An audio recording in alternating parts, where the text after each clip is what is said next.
Comment expliquer les niveaux de valorisation jamais atteints par les startups du web? Nombre de jeunes pousses, à l'occasion de levées de fonds ou d'introduction en bourse, atteignent des valorisations dépassant le milliard d'euros avec des chiffres d'affaires nuls ou négligeables et des dizaines, voire des centaines de millions d'euros de pertes. Il n'est pas ici question de savoir si une bulle est en train de se former ou non, mais de comprendre les motifs stratégiques qui justifient la confiance des investisseurs. Précisons tout d'abord que deux modèles en particulier concentrent l'essentiel des valorisations les plus importantes. Le premier modèle est celui des services à forte audience, comme tous les dispositifs de réseaux sociaux par exemple, avec en point de mire une monétisation publicitaire probable. C'est le modèle de WhatsApp, acquis par Facebook pour 19 milliards de dollars, avec zéro chiffre d'affaires. Le deuxième modèle est celui des services de mise en relation, financés par des commissions sur les transactions et des frais annexes.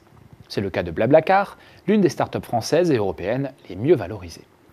Un troisième modèle, celui des géants logiciels comme Microsoft ou Oracle, reste lui aussi très prisé, mais il n'a rien de neuf et son existence remonte aux années 80 et 90.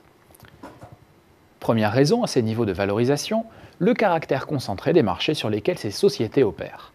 Parce que ces services s'appuient sur des effets de réseau puissants, donnant un avantage maximal aux opérateurs disposant de la communauté la plus importante, ils ont vocation à devenir de quasi-monopoles sur leur marché pertinent, avec tout ce que ça implique en termes de rentabilité potentielle.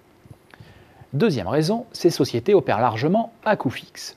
Une fois le point d'équilibre atteint, et il est souvent élevé au vu du caractère intensif en technologie des services proposés, les volumes d'activité vont nourrir des niveaux de rendement très élevés.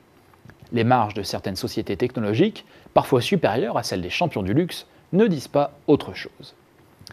Troisième raison, les coûts de l'infrastructure matérielle qui permettent à ces services innovants sont à capacité égale, structurellement sur le déclin.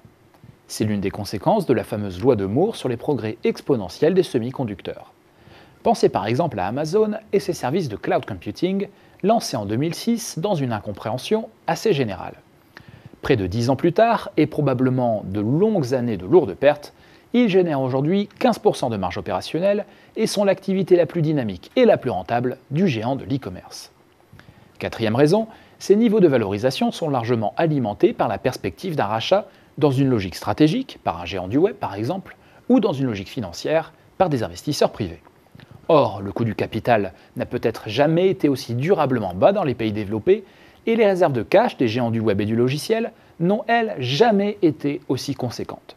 Rappelons qu'Apple, Microsoft, Cisco, Google et Oracle disposent ensemble d'un trésor de guerre cumulé supérieur à 430 milliards de dollars.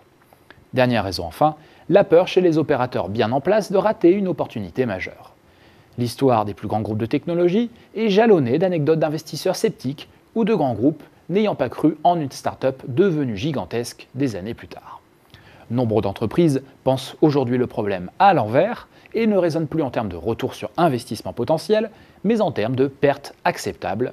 Elles sont à ce titre disposées à investir massivement pour ne pas rater la prochaine vague qui, peut-être, pourrait les submerger.